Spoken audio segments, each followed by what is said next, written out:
Bonsoir à tous, bienvenue sur Public Sénat. Ravi de vous retrouver pour un nouveau numéro dont on va plus loin. Au programme ce soir, notre grand débat autour de l'Europe. On est à 4 mois des élections et à partir d'aujourd'hui, nous vous proposerons chaque jeudi de revenir sur les différents enjeux du scrutin. Ce soir, nous ferons un état des lieux, montée des populismes, affaiblissement du couple franco-allemand, Brexit. L'Europe est à la croisée des chemins et pour la première fois, les forces politiques historiques au Parlement pourraient vaciller. OVPL se met à l'heure européenne, ça se passe aussi sur Twitter, #OVPL. Notre match des idées, il opposera ce soir Jean-Sébastien Ferjou à Alexis Poulain. Nous reviendrons sur la colère de la droite sénatoriale autour de cette loi anti-casseurs, au cœur de débats houleux à l'Assemblée. C'est elle qui a inspiré le texte, mais aujourd'hui elle le trouve dénaturé. Loi anti-casseurs, va-t-elle trop loin ou pas assez? Analyse et débat dans 10 minutes. Et puis l'actualité, c'est aussi ce rendez-vous majeur pour les Outre-mer. Plus de 200 élus seront reçus demain à l'Elysée. L'idée est de les impliquer dans le grand débat national, parce que pour le moment ça ne prend pas partout. On va en parler ce soir avec notre invitée, Victoire Jasmin, sénatrice PS de la Guadeloupe. Voyons d'abord ce reportage en Martinique de notre consoeur de France O, Alban Lucien. Finances publiques, universités et jeunesse, état des hôpitaux, pouvoir d'achat. Autant de thèmes qu'aborderont les maires martiniquais à l'Elysée ce vendredi 1er février. Le maire de Casse-Pilote, par exemple, a une mesure concrète à proposer. Il milite pour une baisse des prix des produits de première nécessité.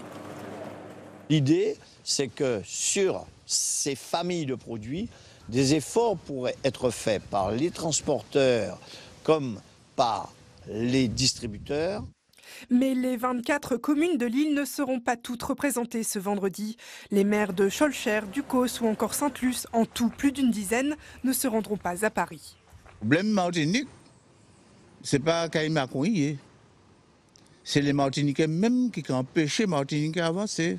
Il faut que nous mettions d'accord pour nous travailler ensemble Martinique d'abord. Même réticence en Guadeloupe. Dépenser de l'argent public sur ce déplacement pose question. Certains maires estiment que ce n'est pas à eux de venir à Paris et qu'ils peuvent compter sur leurs représentants. Je pense aux présidents de communautés d'agglomération, je pense aux parlementaires, les sénateurs, les députés qui peuvent largement nous représenter. Sous Sarkozy, nous avons eu les États généraux. Sous Hollande, on a eu les négociations, les discussions, la loi sur l'égalité réelle. Sous Macron, nous avons eu aux assises des Outre-mer avec le livre bleu et on nous demande encore un grand débat national. Je pense que pour les Outre-mer, nos gouvernants, le président de la République, le premier, savent très bien ce que nous attendons. Au final, les maires ont une crainte que cette grand-messe du 1er février n'aboutisse à aucune action concrète, à l'image des assises des Outre-mer dont les effets se font encore attendre 7 mois après le livre bleu. Et on va aller plus loin ce soir avec notre invitée, Victoire Jasmin. Bonsoir, merci d'avoir accepté notre invitation. Vous êtes sénatrice PS de la Guadeloupe, membre de la Commission des Affaires sociales. On entend beaucoup que le grand débat national ne prend pas dans les Outre-mer. Avant d'en parler, est-ce que déjà vous le confirmez ? Tout à fait, parce que dans les Outre-mer, il y a un certain nombre de problématiques qui ont déjà été évoquées. Et là, j'ai vu que mes collègues, que ce soit la Martinique, que ce soit la Guadeloupe, ont évoqué les États généraux. Il y a eu également, avec le ministre Victorin Lurel, la loi sur l'égalité réelle et Erika Barretz qui a poursuivi ensuite. Il n'y a pas eu à ce jour de décret d'application. Nous avons également un certain nombre de problèmes concernant la concurrence dans les Outre-mer parce que dans cette loi, justement, il était question d'éviter qu'il y ait une certaine partie des grands distributeurs qui soient eux-mêmes les distributeurs dans toutes les îles d'une part et qu'il n'y ait pas de véritable concurrence. Donc il y a vraiment de la matière et je crois que les différents interlocuteurs ont raison. Maintenant, il y a eu les assises. C'est vrai, au niveau de la Guadeloupe, il y a eu les assises de l'éducation. Il y a eu les assises avec le conseil départemental qui a innové également. Il y a eu des réponses, il y a eu des choses de fait? Oui. Et justement, la ministre des Outre-mer a pris en compte certaines des propositions qui ont été faites par les Outre-mer. Donc, je ne comprends pas pourquoi cette grand-messe, mais j'irai. J'irai parce qu'il y a de nouvelles problématiques qui se posent. Par exemple, la loi Vous irez où, pardon, pour nos téléspectateurs? Vous vous rendez demain à l'Élysée? Oui, contrairement, parce que là, j'ai vu les différentes personnes qui ont... Ils ont des parlementaires. Effectivement, nous sommes déjà sur place. Je crois que c'est normal que sur l'argent public, nous sommes leurs représentants. Ils nous ont élus. à l'Assemblée nationale directement et au Sénat, les grands électeurs ont fait de nous leurs représentants. Nous représentons les territoires. Donc je ne comprends pas pourquoi, d'un côté, que l'équipe de M. Macron, que son gouvernement ait décidé en 2017, justement, de supprimer un certain nombre de choses qui étaient prévues, notamment concernant l'IRFM, concernant un certain nombre de... Maintenant, on a l'avance de frais. Donc maintenant, je crois qu'on ne doit plus gaspiller et nous faisons effectivement le travail de représentation ici. Je crois que concernant la loi travail, justement, ce n'est pas applicable. J'ai fait des amendements en ce sens. Madame Pénicaud, la ministre du Travail, lorsqu'il s'est agi de parler du droit de choisir son avenir professionnel, je lui ai fait remarquer que dans les différents territoires d'outre-mer, eh bien, il n'y avait pas de filière de branche. Eh bien, la vie continue pour l'équipe Macron. Pour ce gouvernement, nous sommes exclus de ce dispositif. Ça fait partie des choses que vous allez dire demain. Alors, j'aurais souhaité, si toutefois j'ai la parole, j'aurais souhaité qu'on prenne en compte nos problématiques. Les transporteurs de passagers ne peuvent pas assurer leur véhicule aujourd'hui. Beaucoup seront en non-conformité, ne pourront pas soumissionner dans les marchés publics, tout simplement parce que les compagnies d'assurance, les rares qui prennent en compte leurs problématiques, c'est hors de prix et il y en a qui seront bientôt en incapacité de répondre au marché public parce qu'il faut, dans les critères de marché, des véhicules propres. Et tout ça, ça doit faire partie des questions dans les grands débats nationaux organisés dans les territoires. Il y en a d'organisés. Eh bien, mais non, mais les gens sont... Non, mais maintenant, que ce soit les maires, mais l'ensemble de la population est dans une situation difficile. Nous ne pouvons plus accepter que le gouvernement fasse comme si on n'était pas là. Il y a encore le chantier du CHU. Ça, c'est un gros problème sur l'emploi. Nous avons l'exode de nos jeunes qui viennent pour se former et qui n'ont pas la possibilité de travailler chez nous, eh bien aujourd'hui, pour ceux qui sont là-bas, ils sont à peu près 7500 à être inscrits au Pôle emploi, qui ont des diplômes, qui peuvent travailler sur le chantier du CHU. Pour le moment, rien n'est fait pour favoriser l'emploi sur le CHU. On entend qu'il y a beaucoup de problématiques, pourtant on n'a pas vu beaucoup de gilets jaunes dans les territoires. Eh bien, mais c'est parce que les gens, ils en ont marre. Ils ne veulent plus. Sont résignés, ils ne croient plus. Voilà, oui, voilà, c'est la résilience, tout simplement. Et c'est dangereux parce que, même si on n'a pas vu de gilets jaunes, nous savons très bien qu'en ce moment même, il y a une grève dans l'éducation nationale. Il y a de vraies problématiques qui se posent par rapport au vieillissement de la population, mais aussi à l'emploi. Nos jeunes ne trouvent pas de travail, même quand ils sont très, très, très diplômés. Ils font les études supérieures ici, dans les grandes écoles, comme beaucoup de Français de l'Hexagone. Malheureusement, les postes, quand ils sont à pouvoir, y compris par mutation, eh bien, ce ne sont pas les jeunes de chez nous qui rentrent. L'autre problème, c'est le problème de l'usine Gardel. Et là, ça va faire un grand clash très bientôt. Parce qu'au mois de mars prochain, l'usine Gardel, c'est une usine sucrière avec un foncier qui appartient à une société qui s'appelle Siagat, du groupe des Pointes. Eh bien, au mois de mars prochain, il y a un procès qui passe parce qu'ils veulent réclamer les terres sur lesquelles il y a les cannes.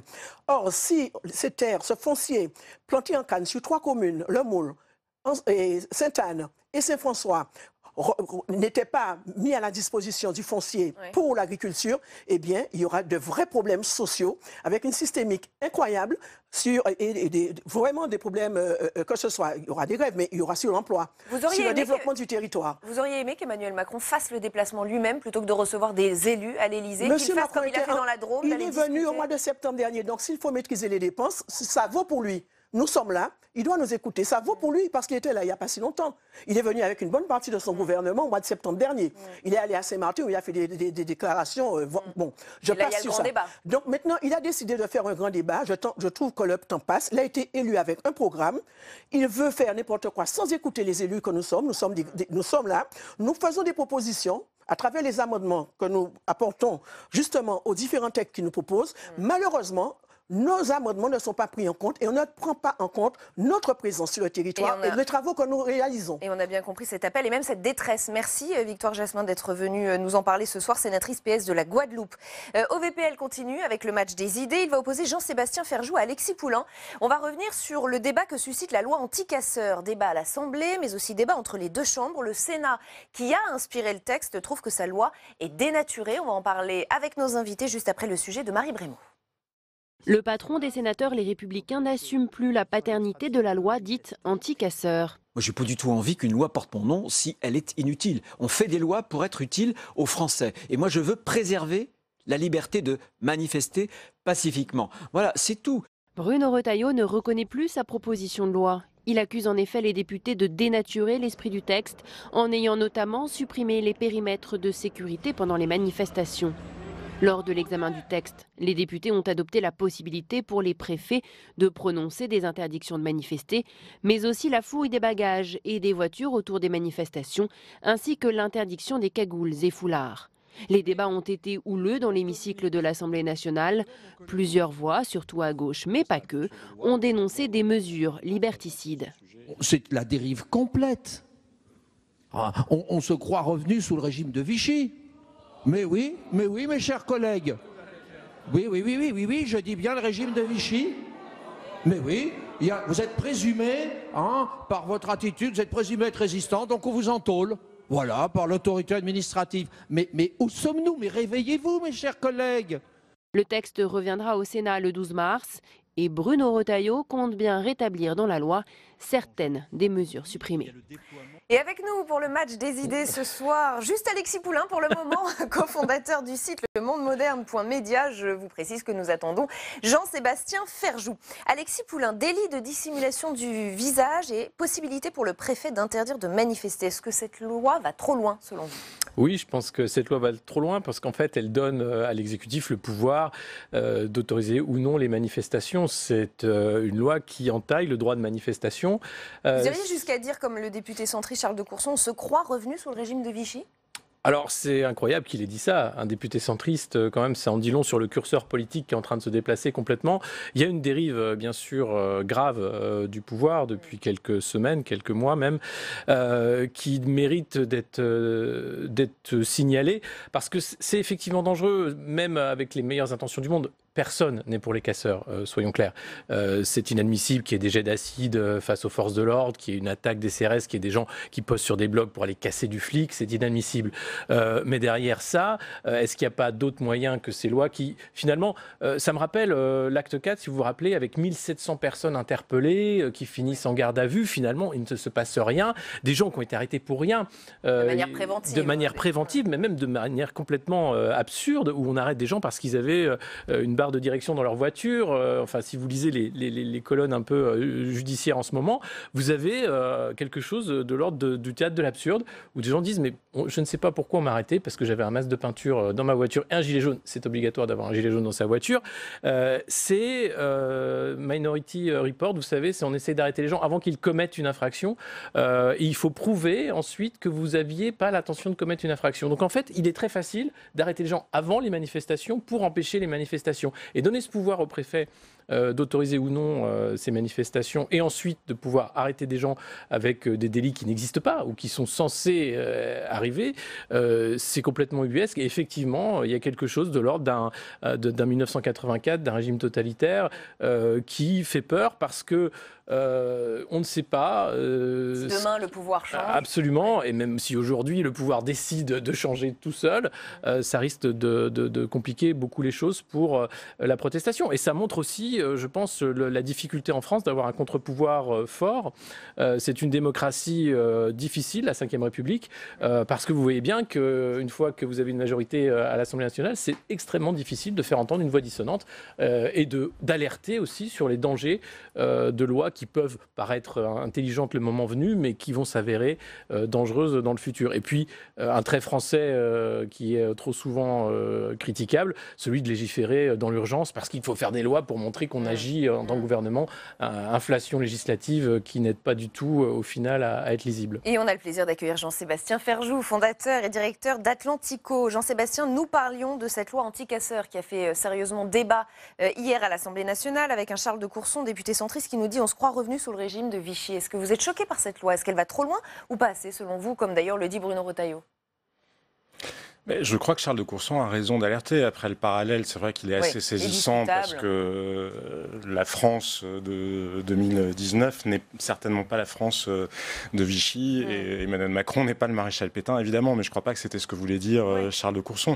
En revanche, là où je suis entièrement d'accord avec son argumentation, c'est quand il souligne la grave menace qui pèse sur la liberté de manifester, parce que normalement, c'est au juge de décider l'interdiction d'une manifestation, a fortiori quand vous décidez d'interdire à une personne de manifester. Là, je trouve qu'effectivement, il y a une dérive dangereuse dans la logique suivie à l'heure actuelle par le gouvernement. Vous disiez tout à l'heure, les lois peuvent être intelligentes sur le coup. Là, je ne suis même pas persuadé qu'elles le soient. Celle-là est une bêtise politique. Sur le coup, parce que de toute façon, de toute façon, ça n'est même pas réellement applicable et le gouvernement se tire, à mon sens, une balle dans le pied parce que si réellement il voulait appliquer les lois en question, je pense qu'il générerait plus de réactions politiques qu'il ne parviendrait à contenir les colères. Donc je pense que cette loi-là, elle est vraiment mauvaise à la fois sur le terrain théorique et sur le terrain de la stratégie politique, parce qu'au contraire, ça va générer, dans un autre registre, regardez ce qui s'est passé la semaine dernière avec Jérôme Rodriguez et sa blessure à l'œil, ça a remobilisé un certain nombre de gilets jaunes qui pourtant étaient plutôt disposés à écouter ou à tendre l'oreille ou à s'intéresser au grand débat. Donc je pense que ce genre d'initiatives-là, elles sont vraiment contestables. Et en plus, il y a quand même une schizophrénie du gouvernement. C'est-à-dire que là, on voit cet après-midi les confidences d'Emmanuel Macron qui en remet une couche sur « j'ai compris, j'ai changé ». Je suis même gilet jaune, dit-il. Oui, bon. Rien que la manière dont vous le dites, on voit bien l'artifice de la posture de communication. Mais précisément, cette schizophrénie-là, dans la mesure où le gouvernement a de la peine à convaincre sur l'issue de son grand débat et sur la traduction politique de son grand débat, ça ne sert à rien, d'un autre côté, de tendre vers quelque chose qui, quand même si c'est de manière modérée, ressemble un peu à un régime policier. Alors, il y a un autre thème qui s'est invité dans l'actualité, en plein milieu de l'après-midi, c'est ce nouveau rebondissement dans l'affaire Benalla. C'est Mediapart qui en est à l'origine. Le site publie une bande sonore où l'on entend une conversation entre Alexandre Benalla et Vincent Kras, amis et ex-collaborateurs à l'Élysée. Ils sont réunis alors que le contrôle judiciaire qui accompagne leur mise en examen le leur interdit. On est fin juillet, ils parlent d'Emmanuel Macron et je vais les citer. Benalla lui dit « Truc de dingue, le patron hier soir il m'envoie un message, il me dit tu vas les bouffer, t'es plus fort qu'eux, c'est pour ça que je t'avais auprès de moi ». Réponse de Vincent Kras, donc le patron nous soutient, demande-t-il. Et Benalla de répondre « Ah bah il fait plus que nous soutenir, il est comme un fou ». Qu'est-ce qu'on a le sentiment d'apprendre à l'issue de cette conversation, Alexis Poulain ? Les sénateurs disent ici, on apprend clairement qu'il a menti devant la commission d'enquête. Oui, ça, on avait quelques doutes déjà sur sa sincérité, mais ce qui pose question, c'est comment ont été faits ces enregistrements, d'où ils proviennent. Comment Mediapart se fournit ces enregistrements, quelle est la source de ces enregistrements? C'est de l'intelligence, c'est comment on arrive à avoir ce matériel et quel est le but? Pourquoi on le sort maintenant? Qui a fait fuiter à la presse? Ce sont les questions que vous posez à l'issue de cette... Moi, bien sûr, mais c'est choquant. Vous avez une procédure judiciaire qui est en cours et vous avez ce genre d'éléments qui sort dans la presse. Donc derrière, il y a une manœuvre politique qui est en train d'être faite. Je ne sais pas par qui et comment, mais vous voyez bien que effectivement, si c'est bien la vérité, puisque c'est deux amis qui discutent censés ne pas être écoutés ou qui se savent écouter ou qui s'enregistrent, voilà la question.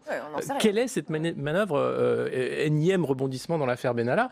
Ça confirme effectivement le fait qu'il y a peut-être un soutien fort d'Emmanuel Macron à Alexandre Benalla. Finalement, ça ne nous surprend pas. Et moi, ça ne m'a jamais surpris. Enfin, cette affaire, depuis le début, je dis c'est une affaire d'État. On en sait. C'est quand même incroyable que vous avez quelqu'un qui s'occupe de la sécurité du président de la République et qui, en même temps, signe un contrat avec un des chefs mafieux russes. Enfin, ça c'est choquant. Le problème de cette affaire, le fin fond de l'histoire, peu importe qui est Alexandre Benalla, sa personnalité, c'est comment on assure la sécurité de l'État. Quand on a cette collusion et ce genre de personnages au sommet de l'État qui ont un rapport direct avec le président, c'est extrêmement dangereux. Aujourd'hui, M. Benalla a fait le tour de l'Afrique avec tout ce qu'il savait. Il a pu vendre toute cette information à des clients prêts à payer sans aucun problème, sans être inquiété. Voilà ce qui est inquiétant. Jean-Sébastien Ferjou, ça vous inspire cet incident ou ce nouveau rebondissement vous inspire le même genre de questions? Pas toutes. On peut se poser la question effectivement parce que c'est une conversation qui est en réel, si je comprends bien. Donc comment est-elle enregistrée? Ça effectivement, c'est une vraie question. Après, j'ai envie de vous dire, ce qui est important dans l'affaire Benalla, c'est Emmanuel Macron. Ça n'est pas Alexandre Benalla. Et là, ça concerne plus Alexandre Benalla, ce qu'on apprend dans cet enregistrement-là, que ça ne concerne Emmanuel Macron. Ça dit quelque chose de sa relation avec... Non, mais absolument. Mais après, ça en dit quelque chose, oui et non, parce que Emmanuel Macron ait gardé des relations avec Alexandre Benalla, si on considère que le jeune homme en question est un peu, comment dire, un tempérament bouillant, que le président cherche à gérer quelqu'un à une grenade découpillée, en quelque sorte, à un moment où il est soumis à une pression médiatique extrêmement forte, on ne sait pas quel est son degré de sincérité quand il lui dit ça. On peut imaginer qu'il cherche... Ce sont des propos rapportés par Alexandre Benalla. Ce n'est pas la voix d'Emmanuel Macron. D'une part, ce sont des propos rapportés, et de deux, quand bien même il s'agirait de réels propos d'Emmanuel Macron, ça n'est pas forcément la vérité d'Emmanuel Macron qui s'exprime à ce moment-là. C'est toujours ce qu'il y a de particulier dans des enregistrements quand ils sont ciblés, parce que rien ne vous dit, c'est pas parce que les gens parlent en privé que pour autant ils ne mentent pas. Il n'y a pas que des mensonges en public. Après, effectivement, la question qui qui reste posée, au-delà des mensonges d'Alexandre Benalla concernant ses propres activités et des mensonges incontestés qu'il a tenus notamment devant la commission d'enquête parlementaire chez les sénateurs, c'est l'entourage d'Emmanuel Macron. C'est-à-dire qu'effectivement, Emmanuel Macron s'est-il suffisamment posé la question, parce qu'on voit bien pourquoi il soutenait Alexandre Benalla. On le voit, Alexandre Benalla lui-même l'a dit, parce que j'étais son côté chien fou, c'est disait aussi Emmanuel Macron. Pas juste sur l'efficacité, mais parce qu'il n'était pas taillé de la même manière. On le voit, Emmanuel Macron est arrivé à la tête de l'État avec une équipe de gens qui n'étaient pas tout à fait taillés sur le moule habituel, même si pour certains, ils sont restés très technocrates. Et donc cette envie d'aller chercher de l'oxygène, on peut la comprendre. Maintenant, il faut qu'elle soit gérée, précisément pour les raisons que vous évoquiez tout à l'heure, il faut qu'elle soit gérée correctement et qu'Emmanuel Macron prenne la conscience de ce qu'est son rôle. En tant que président, il ne s'appartient pas. Et effectivement, je vous rejoins totalement sur le fait de dire choisir quelqu'un qui peut-être est hors cadre et hors norme et séduisant pour ces raisons-là, c'est une chose. Choisir quelqu'un qui peut devenir un danger pour la France, parce que ça sera un moyen d'exercer une pression sur son président, il faut que le président accepte l'idée, comme pour sa sécurité, que quand on est président, on ne s'appartient pas, qu'on n'est pas une personne privée, qu'il faut respecter des règles. Allez, autre sujet que je voudrais évoquer avec vous, c'est ce possible nouveau départ du gouvernement, celui de Gérald Darmanin, le ministre de l'Action et des Comptes Publics. Il est lui-même resté assez flou sur ses intentions. C'était hier chez nos confrères de BFM. On l'écoute et on en parle après. Si demain ça devait s'arrêter, parce que le président le décidait, j'en serais heureux et je remercierais... Ça ne serait pas votre décision. Je remercierais le président de la République de m'avoir permis d'aider mon pays. Et moi, je suis un enfant de la République et je suis très heureux de rendre un peu aux autres ce que j'ai pu faire. Et je suis très heureux d'avoir mené une grande réforme comme le prélèvement à la source. Pour le reste, il se trouve que dans ma commune, le maire de Tourcoing qui m'a remplacé est décédé. C'est d'abord un ami. Samedi, malheureusement, nous l'accompagnons dans sa dernière journée, puisque nous avons sa messe d'enterrement, et j'aurai l'occasion au début de semaine prochaine, avant le conseil municipal qui ira le maire, de donner ma décision. Chacun sait que je suis très attaché à ma commune de Tourcoing, à ses habitants, mais chacun sait aussi, et me semble-t-il, que d'être ministre, c'est une responsabilité particulière. Donc permettez-moi d'être dans le temps du deuil, et j'aurai l'occasion, bien sûr, d'en faire part au président de la République et à vous-même. Alors, si Gérald Darmanin quittait le gouvernement, ce serait un coup dur pour Emmanuel Macron ? Pas forcément, ça pourrait être pratique aussi, parce que là, M. Darmanin se félicite du prélèvement à la source. Or, là, les centres des impôts sont en train d'exploser par les demandes de gens qui ne comprennent pas. Ouais. Vous avez les syndicats aussi des impôts qui se sont mis en grève massivement, 80% de suite de grève. Vous voulez dire que Gérald Darmanin est presque un boulet maintenant pour Emmanuel Macron ? Moi, je pense que non, mais il prépare sa sortie, sachant que derrière les annonces que tout va bien, non, ça ne va pas aller bien. Et puis finalement, quoi de mieux qu'une mairie ? On se rappelle de Gérard Collomb aussi. C'est quand même mieux d'avoir un point de base comme une mairie pour préparer la suite, sachant que... Et pour Darmanin et pour Emmanuel Macron d'ailleurs. Surtout pour Gérard Darmanin, là, pour le coup. Reste Bruno Le Maire de toute façon à Bercy, donc reste à savoir qui sera là derrière. C'est pas la première fois qu'un ministre décide, mais ça en dit long sur le flottement en ce moment dans ce gouvernement. Tant mieux ou tant pis, Jean-Sébastien Ferjot ? Moi, je pense que là, c'est trop tôt, précisément pour la raison que vous évoquiez, en fait. C'est qu'ils vont vite avoir besoin d'un fusible, parce que la communication officielle sur le fait que le prélèvement à la source, ça se passe bien, ça n'est pas ce qui se passe du côté des centres des impôts. Et moi, je parlais avec des gens qui gèrent des logiciels, des éditeurs de logiciels de paie. Je peux vous dire que là, ils n'ont toujours pas trouvé la solution pour tous les gens qui sont dans des cas particuliers. C'est-à-dire pas pour des gens qui sont salariés, qui ont une situation familiale simple, qui ont un seul employeur, mais pour tous ceux qui, pour une raison X ou Y, sont dans des cas complexes. Ça n'est pas du tout en l'état géré. Ça ne veut pas dire que ça ne le sera jamais, mais ça veut dire qu'il faut quand même s'attendre, et même si ça ne représente qu'une minorité des Français, quand bien même ce serait que 1-2% des Français sur plusieurs millions de personnes, ça fait quand même beaucoup de gens qui potentiellement sont mécontents. Donc je crois qu'ils auront besoin de Gérald Darmanin, parce que c'est quand même lui qui en plus les a poussés, avait un peu, souvenez-vous, au moment où il y avait eu ce moment de flottement sur la décision sur le prélèvement à la source, c'est un peu lui qui avait mis sa tête sur la table en disant « je vous préviens, moi je le veux ». Après, je pense que précisément pour cette raison-là, lui, il voit aussi l'intérêt qu'il y a à partir maintenant, d'autant qu'il ne s'est pas beaucoup affiché sur la crise des Gilets jaunes, et que même s'il est resté beaucoup plus discret que Gérard Collomb, Gérald Darmanin est quelqu'un qui a beaucoup d'instinct, pour le coup, politique. Je ne suis pas certain qu'il juge très utile pour son avenir de rester sur un bateau qui n'est pas en très très bon état. Allez, il nous reste quelques minutes pour aborder le dernier thème de ce match. C'est ce sondage ELAB sur la façon dont les Français perçoivent Emmanuel Macron. On va regarder les chiffres ensemble. 78% des sondés trouvent qu'il est autoritaire. 76% le trouvent arrogant. 70% dynamique. 57% courageux et 43% capables de réformer le pays. Je voudrais qu'on s'arrête sur le caractère autoritaire présumé du chef de l'État, puisque c'est en haut du tableau. Il y a quelques jours, chez nos confrères de Sud Radio, Juan Branco, ancien candidat de la France Insoumise aux législatives, a lui aussi brandi la menace d'une dérive autoritaire et il en parle dans son livre Contre Macron. On l'écoute. Moi, je pense qu'il y a une verticale autoritaire dans le pouvoir de Macron qui est inscrite dans la façon dont il a été propulsé dans l'espace public. C'est-à-dire que, moi, c'est pour ça que c'est important aussi de signifier que ce livre a été écrit en juillet 2017. C'est à ce moment-là que je préviens des menaces d'une dérive autoritaire de ce pays. Oui, c'est intéressant, vous l'écriviez 2 mois après son élection, 3 mois après son élection. Avec la façon dont il a été propulsé, justement, dans ces espaces, en fait, il y a un manque de légitimité et d'assises démocratiques qui va faire que la seule façon de gouverner va être par l'imposition. Et très rapidement, il va créer une mise en tension très forte avec le peuple. Alors, est-ce que vous partagez cette analyse et est-ce que vous êtes d'accord avec les Français qui le trouvent autoritaire ? Oui, enfin autoritaire et bonapartiste, c'est-à-dire que En Marche promettait justement un peu de démocratie liquide, d'horizontalité, et puis une fois élu, tout ce matériel a été mis à la poubelle. Pourtant, il y avait les remontées qui prévoyaient, qui déjà montraient ce qu'était le problème des Français sur le pouvoir d'achat, sur le déclassement, etc. Et depuis, Emmanuel Macron, d'ailleurs lui-même utilisait le terme Jupiter, maître des horloges, s'est enfermé dans une pratique tout à fait verticale du pouvoir. Et cette dérive autoritaire, on le voit bien d'ailleurs avec l'agenda législatif tel qu'il est, la volonté de réforme, la volonté aussi de ne pas écouter, c'est-à-dire de faire semblant d'écouter, de s'enfermer dans ses certitudes, sachant que des soutiens de la première heure aussi commencent à partir depuis quelques mois en disant c'est pas du tout ce qu'on avait voulu, c'est pas ce qui était proposé par Emmanuel Macron. Rappelez-vous la bienveillance, je la vois pas dans les tirs de LBD actuellement dans les manifestations, ni dans les déclarations à l'emporte-pièce d'Emmanuel Macron sur le peuple français. Donc oui, il y a effectivement un risque avéré compte tenu de ce qu'on a vu de sa pratique du pouvoir. Jean-Sébastien Ferjou.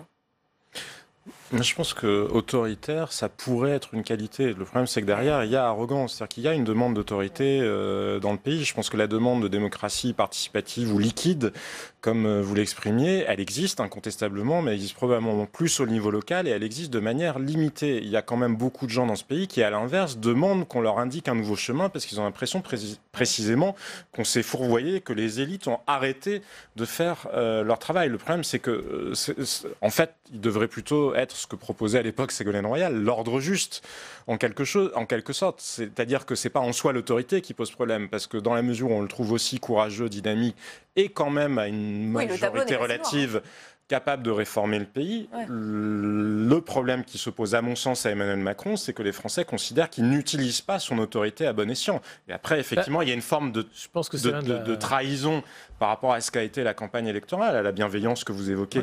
Incontestablement, il y a des gens, des marcheurs, et on l'a vu avec Marlène Schiappa, quand elle se dit « je me retrouve chez Ingrid Levavasseur », c'est réellement parce que dans les Gilets jaunes, il y a une part de revendication qui était celle des marcheurs qui y ont cru. Il nous reste 10 secondes. Oui, c'est aussi la légitimité qui fait l'autorité. Le manque de légitimité aujourd'hui, à la fois par la contestation sociale, mais aussi par les urnes, enfin la base électorale d'Emmanuel Macron, fait que l'autorité n'est pas naturelle. Et du coup, il faut la forcer à coups de matraque. Et ça pose problème. Et je pense que c'est ça le ressenti aujourd'hui d'une partie des sondés. Et on va s'arrêter là. Merci à tous les deux d'avoir participé à ce match des idées. On passe au grand débat. #OVPL, si vous avez envie de réagir sur Twitter. OVPL qui se met donc à l'heure des européennes. À partir de ce soir et tous les jeudis, nous consacrerons notre débat aux enjeux de la prochaine échéance électorale, en partenariat avec Courrier International. Ce scrutin des européennes du 26 mai prochain, que peut-il en sortir ? On va se poser la question avec nos invités dans un instant. D'abord, l'état des lieux avec Quentin Calmet. C'est une Europe malade qui votera fin mai pour élire ses représentants au Parlement. Une Europe aujourd'hui suspendue à l'avenir du Royaume-Uni, un Brexit prévu le 29 mars et qui n'en finit plus de plonger le continent dans l'incertitude. On ne sait plus aujourd'hui si le Royaume-Uni va participer ou non aux prochaines élections européennes, car s'ils partent le 29 mars, il n'y a pas en effet de participation du Royaume-Uni aux élections du Parlement européen. En revanche, s'il y a un retard de 3 mois et si l'Union européenne accepte de retarder l'échéance, il pourrait être obligé de participer à ces élections. Mais d'autres fractures fragilisent l'architecture européenne. Plusieurs pays sont dirigés par des gouvernements populistes ou des coalitions intégrant des nationalistes, tous hostiles à l'Union européenne. Certains de ces pays ont même été épinglés par la Commission européenne. Avec cette montée du populisme, de l'extrémisme, de l'extrême droite, avec beaucoup d'idées tout de même xénophobes, antisémites, tout ça est très dangereux parce que cela remet en cause les valeurs de l'Union européenne. Et cette montée des extrémismes menace la cohésion de l'Europe. Vous avez vu que Matteo Salvini, par exemple, est allé en Pologne. Il a créé un parti souverainiste européen et ils espèrent remporter, si ce n'est la majorité, du moins un groupe parlementaire très important. Face à ces turbulences, le couple franco-allemand, habituellement moteur de la construction, interroge. La mécanique semble grippée. On s'aperçoit aujourd'hui que le couple franco-allemand n'est pas suffisant pour entraîner la construction européenne. Angela Merkel est au crépuscule de sa vie politique. Elle rencontre des difficultés au sein de sa propre coalition gouvernementale. Et Emmanuel Macron rencontre en effet également des difficultés dans son propre pays. Des facteurs multiples, signe d'une crise complexe pour l'Union européenne, dans un contexte international tendu, entre menaces venues de Moscou, guerre commerciale avec la Chine et défiance avec le partenaire américain. Avec nous pour ce grand débat spécial européen, Éric Scholl, bonsoir, directeur de la rédaction de Courrier International. On va d'ailleurs regarder la une de cette semaine. Comment Facebook nous a trahi, Courrier International, qui sera le partenaire d'OVPL pendant toute la campagne des européennes. Et merci. Paolo Levi, bonsoir, correspondant à Paris pour le quotidien italien La Stampa. Alex Taylor, journaliste européen, bonsoir et bienvenue. Bonsoir. Et Richard Verly, bonsoir à vous également, correspondant à Paris pour le journal suisse Le Temps. Aujourd'hui en Europe, on vient de le voir, on a le Brexit, on a un couple franco-allemand plus qu'affaibli, on a un bras de fer franco-italien, on a une Europe de l'Est travaillée par les populismes. Éric Scholl, est-ce que le bateau européen est en train de prendre l'eau ? Il ne prend pas seulement depuis aujourd'hui, ça fait un petit moment qu'on se pose la question. Nous-mêmes, je me souviens, il y a, au moment du 60e anniversaire du traité de Rome, on avait fait un hors-série qu'on avait intitulé « L'Europe, la fin ». Avec un point d'interrogation. Comme quoi, toutes ces questions sur le fond, sur l'avenir de l'Europe, elles sont là, elles sont en gestation depuis un petit moment. Ouais. Simplement, l'accélération, c'est à la fois ce qui se passe dans tous ces pays, notamment évidemment en Grande-Bretagne, mais aussi en Italie, avec les élections qu'on a vues très importantes de l'année dernière en Italie. Et c'est vrai que ces élections européennes qui vont avoir lieu maintenant dans 4 mois, on risque de voir ce qu'on avait déjà vu en 2014, c'est-à-dire une poussée massive du camp populiste et qui risque de s'approfondir une fois de plus. C'est ça le risque très important aujourd'hui. Alex Taylor, c'est finalement le Brexit qui a été l'un des premiers, voire le premier symptôme de cette Europe en plein malaise, voire malade. C'était le début ?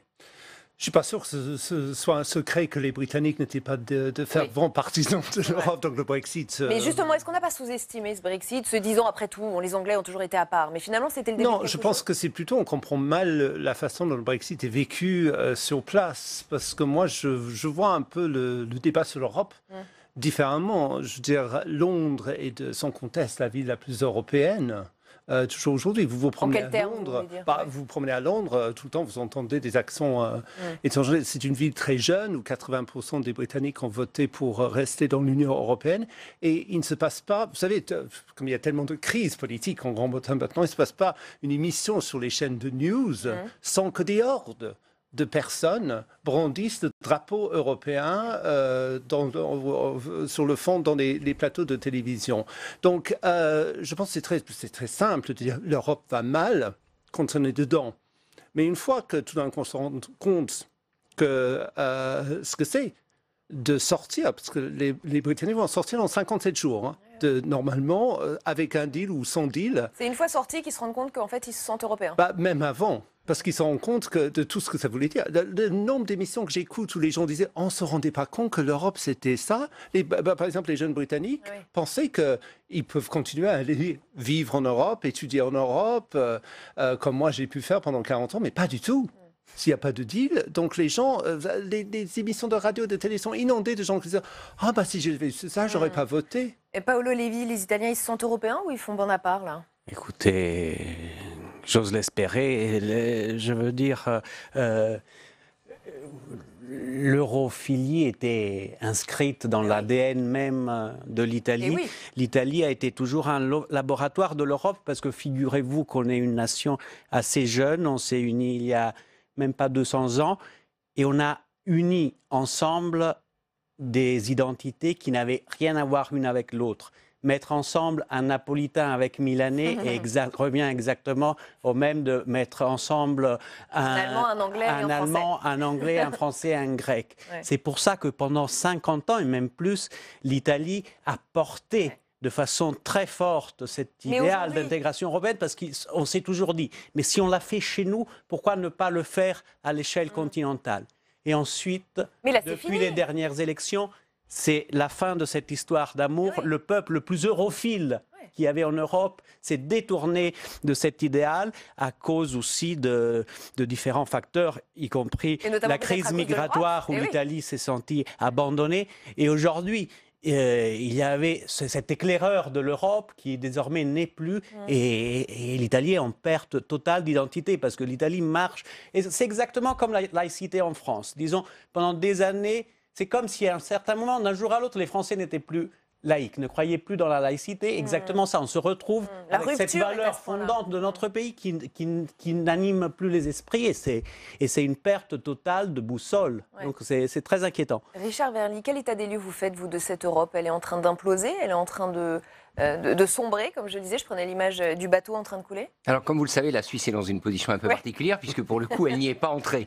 Donc, on a toujours regardé les choses de l'extérieur, mais contrairement aux Britanniques, avec des accords qui nous lient et qui font que la relation entre la Suisse et l'Union européenne, même si elle est compliquée, elle est relativement stable. Non, je crois deux choses. C'est-à-dire, d'abord, effectivement, il y a un risque, un vrai risque, à mon avis, d'une alliance nationaliste, une alliance souverainiste pour les élections européennes, et ce sera la première fois, s'ils y arrivent, ce n'est pas encore fait, que tous ces partis réussiront à s'unir pour transformer, avec la volonté de transformer l'Union européenne de l'intérieur. Et c'est finalement encore plus dangereux que ce qu'ils voulaient faire avant. Marine Le Pen, qui nous a donné un entretien récemment, l'a dit très clairement. Avant, elle proposait un référendum sur l'euro et le Frexit. Maintenant, elle dit ce n'est plus la peine parce qu'avec mes alliés européens, on sera à l'intérieur du système et on va le détricoter. Donc ça me paraît un vrai danger si cette union a lieu. La deuxième chose, c'est que malheureusement, les forces pro-européennes, voire fédéralistes, il y en a, identifiables dans certains pays, mais elles, pour l'instant, elles ne sont pas encore en capacité de produire une alliance aussi forte. Donc effectivement, moi, je mettrai le curseur sur le registre inquiétude. Alors justement, face au risque de débâcle à l'intérieur même de l'Union européenne, Emmanuel Macron et Angela Merkel pensent avoir trouvé le remède. Plus de coopération, plus d'intégration en matière d'économie, de défense, de diplomatie. Il y a donc eu, vous le voyez, ce traité d'Aix-la-Chapelle, signé il y a un peu plus d'une semaine. Et les deux dirigeants ont voulu présenter le texte comme un rempart à ces secousses qui sont en train de traverser l'Europe. On les écoute. Les conflits entre la France et l'Allemagne ont mis le monde à feu et à sang. Et il était de notre devoir d'y mettre un terme définitif. C'est chose faite. Notre ambition commune, désormais, doit être que l'Europe soit le bouclier de nos peuples contre les nouveaux tumultes du monde. Nous vivons dans une époque sans équivalent et aujourd'hui, il faut faire preuve d'une plus grande détermination, d'une plus grande clarté, d'une plus grande vision de l'avenir dans nos réponses. 74 ans après la Deuxième Guerre mondiale, des choses qui allaient de soi sont de nouveau remises en question. Éric Scholl, est-ce que le problème de l'Europe aujourd'hui, c'est justement pas aussi cet affaiblissement du couple franco-allemand qui a toujours été un moteur, qui aujourd'hui semble affaibli? On l'a vu aussi dans le sujet de Quentin Calmet tout à l'heure. Finalement, il n'y a plus de pilotes dans l'avion, il n'y a plus de moteur? Il n'y a plus de pilotes depuis un petit moment dans l'avion, oui. On a cru avec l'élection d'Emmanuel Macron il y avait eu un moment l'Italie qui a pu essayer de jouer ce rôle-là, et puis ça n'a pas duré très longtemps. François Hollande avait tenté. Emmanuel Macron est apparu comme le sauveur de l'Europe. En tout cas, c'est comme ça que la presse européenne le voyait. Et puis, si vous voulez, il faut quand même prendre conscience le mouvement des Gilets jaunes l'a affaibli sur le plan européen, sur le plan international, a affaibli cette posture de réformateur, de celui qui pouvait sauver l'Europe. D'un autre côté, on l'a très bien vu dans le reportage tout à l'heure, Angela Merkel, elle est en bout de course, enfin, elle sort bientôt, et elle a payé chèrement la politique migratoire qu'elle a menée dans son électorat. Je rappelle qu'il y a quand même 92 députés aujourd'hui de l'AfD, c'est-à-dire l'extrême droite, aujourd'hui qui siègent au Bundestag, et il y a des représentants de ce parti dans tous les landes aujourd'hui. Donc le couple franco-allemand, évidemment, il n'a plus du tout la même force que lorsqu'on pense il y a 20 ans, 30 ans ou 40 ans. Il est, et je dirais même au-delà de ça, je ne suis pas certain que l'ensemble des pays aient envie toujours de ce coup franco-allemand. Quand on regarde ce qui se passe, par exemple, dans le nord de l'Europe, il y a beaucoup de pays qui s'interrogent à ce que ressemblera l'Europe une fois que la Grande-Bretagne sera sortie. Mais ils se disent, c'est peut-être aussi à nous d'inventer une nouvelle Europe. Et on voit bien que du côté de l'Europe centrale et de l'Europe de l'Est, là, il y a vraiment une envie, non pas de sortir de l'Europe, mais de rebâtir une Europe qui n'a pas grand-chose à voir avec celle qu'on connaît maintenant depuis plus de 70 ans. Vous êtes d'accord avec cela, ce couple franco-allemand, finalement, il a presque été un peu trop imposant, trop étouffant, et au sein de l'Europe, on a envie de sortir de cela? C'est intéressant ce que vous dites, parce que moi j'ai passé 30 ans de ma vie à faire des revues de presse où je disais exactement ça, que les autres pays étaient un peu énervés, que le tandem franco-allemand n'était pas aussi bien perçu dans d'autres pays. Comment il est perçu, par exemple, en Grande-Bretagne, ce couple franco-allemand? Angela Merkel et Emmanuel Macron individuellement, et le couple? Vous voulez dire aujourd'hui? Ouais. Mais ils n'en sont pas là. Ils en sont tellement braqués sur leur propre Brexit qu'ils se disent les Européens de manière générale. Mais je voulais dire par là que j'ai changé d'avis, moi. Parce que, à force d'avoir dit longtemps, attention, parce que les autres pays sont un peu énervés, notamment les Pays-Bas, la Scandinavie, du fait que ce soit toujours ce tandem franco-allemand qui décide pour tout le monde. Je pense maintenant, après ce que j'ai vu à Aix-la-Chapelle, heureusement pour l'Europe, qu'il y a des gens qui prennent un peu les devants et qui s'associent. S'il n'y avait pas ce tandem franco-allemand, je veux dire, qui est là? Ce n'est pas les pays de l'Est qui tout d'un coup vont retrouver une europhilie avec les dirigeants actuels. Moi, je pense heureusement qu'il y a encore ce tandem franco-allemand sur lequel s'est reposée la construction européenne depuis la fin de la Seconde Guerre mondiale. Donc moi, j'ai un peu changé d'avis. Maintenant, je pense que l'Europe a de la chance d'avoir ce couple fort et pour le moment encore, malgré tout, assez stable. Et vous, Paolo Levi, vous êtes d'accord? Les Italiens? Écoutez, oui, c'est une question à laquelle moi-même j'ai réfléchi énormément. Disons, si on peut synthétiser en une phrase, c'est le couple franco-allemand est nécessaire, mais pas suffisant. C'est-à-dire que, surtout, il y a la nécessité, depuis le début de ce parcours commun qu'on a commencé dans l'après-guerre, de pays forts qui, en quelque sorte, fassent d'avant-garde, lancent des idées pour aller de l'avant vers l'intégration européenne. Et la France et l'Allemagne, très longtemps, ont assuré, avec des hauts et des bas, bien sûr, ce rôle-là. Parce que l'Europe, c'est comme une bicyclette. Alors, je pense que tout le monde ici a roulé au moins une fois dans la vie à vélo. C'est-à-dire que c'est un engin que soit il avance, mais dès que tu fais du surplace, il tombe. Donc on a besoin de la France, de l'Allemagne et de tous les pays qui veulent se poser en avant-gardiste et porter de l'avant ce projet européen. Alors tout le monde vante le couple franco-allemand, mais Angela Merkel, on se souvient aussi qu'elle avait été très décriée au moment de sa gestion de la crise grecque, elle avait été vue comme Madame Austérité. Il est si incontesté et incontestable ce couple franco-allemand, Richard? Je crois qu'il a toujours été contesté, et c'est normal d'ailleurs, c'est normal que dans une union à 28, demain 27, il y ait des divergences. Par contre, deux points qu'il faut souligner. D'abord, ce couple franco-allemand, il a toujours reposé à des moments donnés sur des alchimies personnelles. Celle entre Macron et Merkel était assez bonne, mais Angela Merkel s'en va. Mais par contre, celle qui est appelée à lui succéder, qui vient de la Sarre, un land proche de la France, elle est francophile. Et là, je pense qu'il y a peut-être quelque chose qui peut se dessiner. Attendons de voir, mais c'est quand même plutôt positif, me semble-t-il. Enfin, une source d'espoir. Absolument. Et la deuxième chose, c'est que n'oublions pas le rôle que joue l'exécutif européen. Il y a à Bruxelles des dirigeants, il y a un président du Conseil européen, aujourd'hui il est polonais, Donald Tusk, il y a un président de la Commission, Jean-Claude Juncker. Je crois qu'il est juste de dire que franchement, ce mandat n'a pas été terrible pour les institutions européennes. Et Jean-Claude Juncker, qui est un grand Européen, n'a pas eu un grand mandat. Si par chance, suite à ces élections, les bonnes personnes arrivent au bon poste, je sais que c'est un peu rêvé de dire ça, mais ça peut se passer, eh bien les choses peuvent avancer. S'il y a un élan donné à Bruxelles à une Europe qui sera évidemment nouvelle, c'est normal, elle aura changé. Les Anglais seront partis, l'Europe de l'Est a des difficultés, mais ne pensons pas non plus que tout se joue dans les capitales. Au fond, c'est une étroite complémentarité entre ce qui se passe dans les capitales et ce qui se passe à Bruxelles. Alors justement, à quoi faut-il s'attendre le 26 mai prochain? Je voudrais qu'on regarde ce Parlement européen tel qu'il existe aujourd'hui. On va évidemment regarder des graphiques et on va extrêmement simplifier Pour que ce soit très clair pour vous, téléspectateurs, si on simplifie cette composition, on peut dire que l'hémicycle est dominé par deux grands courants. La droite en bleu, majoritaire, la gauche en rouge, deuxième force politique, avec évidemment des nuances à l'intérieur de ces mêmes groupes. Pour l'instant, les groupes populistes, eurosceptiques ou d'extrême droite sont relativement isolés, mais les cartes pourraient être rebattues. Et là, on va regarder la projection réalisée par le média Politico. Les changements sont subtils à l'image, mais la réalité des chiffres, c'est que les eurosceptiques, les extrêmes, pourraient rafler plus de 150 des 705 futurs sièges au Parlement européen, contre une centaine aujourd'hui. Je précise que cette projection a été réalisée à partir des sondages nationaux dans différents pays. Est-ce que les extrêmes sont en embuscade pour devenir une deuxième force politique au Parlement européen? Est-ce que ce scénario vous semble possible?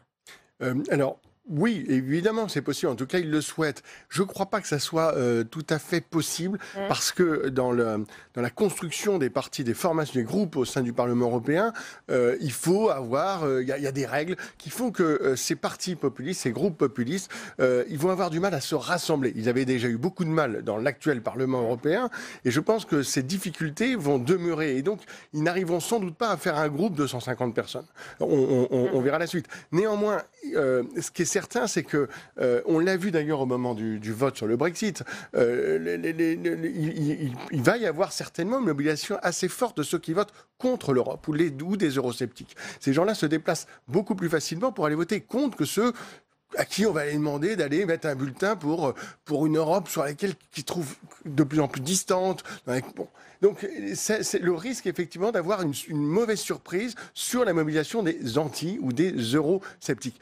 Après, vraiment, dans l'alchimie qu'on va voir, dans la formation des groupes, ça va être très compliqué, car quand on regarde chacun des pays, on voit bien toutes les différences qu'il peut y avoir dans ce qu'on appelle les groupes populistes ou les groupes eurosceptiques. Vous voulez dire que ce n'est pas le 26 mai au soir qu'on saura exactement, finalement C'est ce qu'aujourd'hui, on voit par exemple qu'un conseiller, l'ancien conseiller de Trump, Bannon, essaye de réunir tous ces groupes populistes. Et puis, on a bien vu aussi qu'en Italie, on se disait, au moment de la formation du gouvernement, on n'arrivait pas à imaginer qu'un parti comme le mouvement des 5 étoiles puisse s'allier avec la Ligue. Et c'est bien ce qui s'est passé. Donc, on peut avoir des mauvaises surprises, mais ces règles de formation des groupes rendent, à mon avis, assez difficile. On risque de retomber quand même beaucoup plus classiquement sur les deux grands partis, enfin les trois partis, c'est-à-dire la droite, avec l'éternelle alternance. Et puis peut-être l'alliance. Alors ce qu'on voit quand même partout, enfin une tendance de fond, c'est la baisse, le recul des partis de gauche et notamment des sociodémocrates. Non, au fond, au Parlement européen, il y a un enjeu principal. C'est est-ce que les conservateurs du Parti populaire européen et les socialistes vont pouvoir continuer à travailler ensemble. Au fond, ce Parlement européen, il a toujours fonctionné comme ça. Il a fonctionné sur cette alliance. Si cette alliance, elle casse, notamment en raison de la défaite programmée des socialistes, il me semble que la projection-là de 158 eurodéputés, elle est quand même très généreuse vu l'état de la gauche social-démocrate dans beaucoup de pays. Alors, le système a un problème.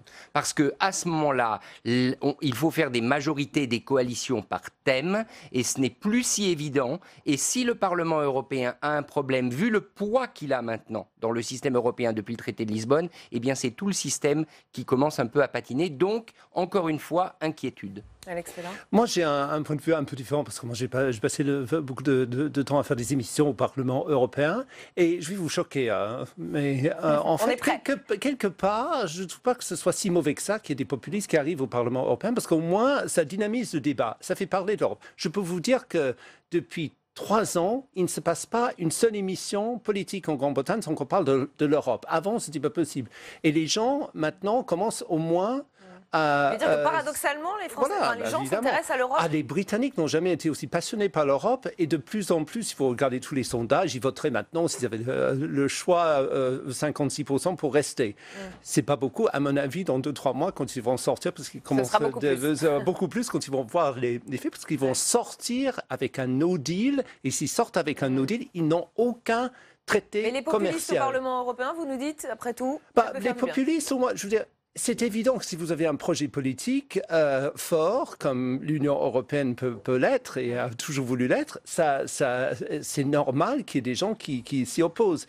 Et pour le moment, moi, j'ai passé des années à essayer d'intéresser des gens au débat européen, mais sans aucun succès. Les gens me disaient toujours, mais l'Europe n'intéresse personne, Alex. Vous l'avez toujours entendu. Là, pour le coup, et allez en Grande-Bretagne. l'Europe, ça fait un audimat de fou et les gens sont passionnés chaque fois qu'ils parlent de l'Europe. Donc, c'est un peu ce qu'il faut parce que les populistes, c'est très bien. Et une fois qu'ils sont au pouvoir, on voit ce que c'est. Trump, un mur de l'argent et tout ça. Donc, il aura fallu la démonter pour en parler. Populaire. Donc l'Europe devient populaire quand on en sort. Paolo Levi. Non, parce que en fait, les Anglais sont aussi ce peuple qui a inventé cette expression que je trouve géniale. Good news are no news. Donc il faut des mauvaises nouvelles pour en parler et donc il aura fallu démonter l'Europe pour enfin en parler. Et pour que ça intéresse. Alors justement, vous parliez de Donald Trump. L'Europe est en proie à des menaces intérieures, on vient de le voir, mais aussi extérieures. La Russie, la Chine, et bien sûr l'Amérique de Trump. Encore récemment, le président des États-Unis a eu des mots extrêmement durs. C'était lors d'une réunion avec son administration à la Maison-Blanche, tout début janvier. Il revenait sur les budgets militaires. Je veux que l'Europe paye. L'Allemagne paye 1%, il devrait payer 4%. Je ne devrais pas être populaire en Europe. Ils avaient fait un sondage où j'étais à 88% et maintenant je suis très bas dans leur sondage. Mais je me fiche de l'Europe. Je ne suis pas élu par les Européens, je suis élu par les Américains. Mais quand des pays très riches ont un budget militaire très faible, parce que les États-Unis les soutiennent, ils profitent de nous alors qu'ils pourraient facilement nous payer.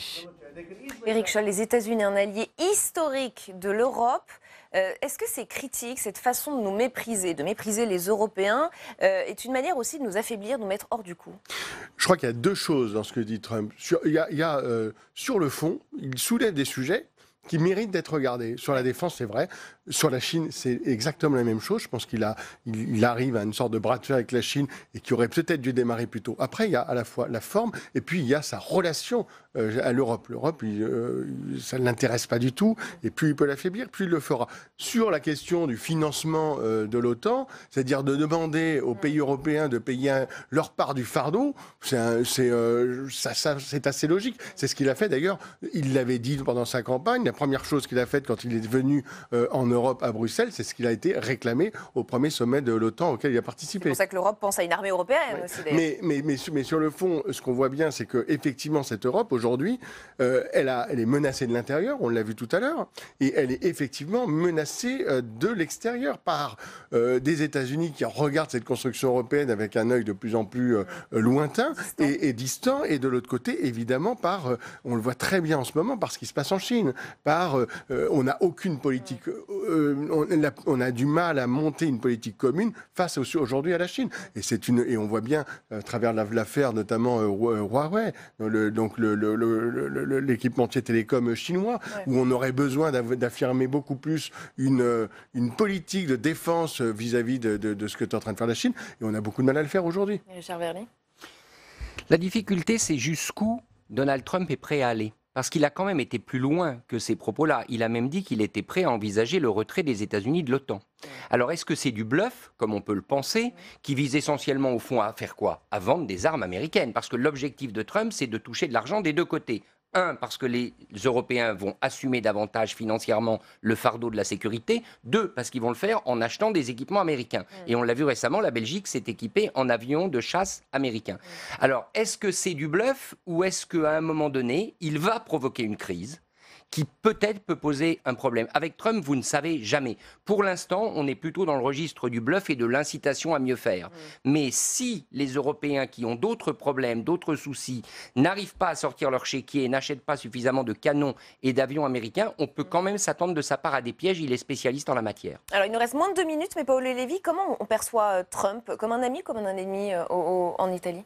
Écoutez, en Italie, en Europe, on est face à une myopie des Européens qui franchement, est très, très étonnante. C'est-à-dire qu'il suffit de voir n'importe quelle déclaration de Trump pour l'Europe pour, comprendre qu'à l'extérieur, on nous définit en tant qu'Européens et on nous perçoit comme une potentielle menace ou en tout cas un potentiel concurrent. Alors, se mettre à faire le jeu du, entre guillemets, ennemi de l'Europe, c'est peut-être du masochisme, je ne sais pas. Il y a quelque part une attitude très bizarre de la part des ennemis internes de l'Europe qu'on ne comprend pas très bien quelle est leur clairvoyance, leur logique, franchement. Ouais. Parce qu'ici, c'est clair qu'il y a le monde qui est en train de se réorganiser en des grands blocs Et le de risque, tous les c'est que côtés, l'Europe on reste a sur le carreau. intérêt. Vous savez, Umberto Eco, qui était un grand intellectuel et écrivain italien, avait dit une fois une chose que je trouve assez percutante. Il dit, moi, je voyage partout dans le monde et à chaque fois, on me définit en tant qu'Européen. Le seul endroit où on ne me définit pas européen, mais italien, c'est en Europe. Ouais. Chose complètement qui n'a aucun sens. Donc il y a 500 millions de personnes qui s'obstinent à ne pas voir l'existence de ce continent et qui s'obstinent à ne pas rester ensemble et à s'intégrer ensemble. Il nous reste 15 secondes, Alex Laurent, 15 secondes. C'est la fin de la Seconde Guerre mondiale aujourd'hui, parce que tout ce qui a été mis en place depuis 80 ans à peu près maintenant est en train de se dissoudre. Les États-Unis ne sont plus là pour nous, l'Europe se définit autrement, le Brexit est le dernier symptôme de la fin de la Seconde Guerre mondiale. Et c'est une conclusion. Merci à tous les quatre d'avoir participé à ce grand débat. Fin de cette émission. On se retrouve lundi à 18h en direct sur Public Sénat, publicsénat.fr@gmail.com pour nous envoyer vos contributions au grand débat national. Sachez que l'invité de Territoire d'Info demain, c'est Olivier Dussopt, secrétaire d'État auprès du ministre de l'Action et des Comptes Publics. Très bonne soirée. Restez au cœur du débat. Merci beaucoup.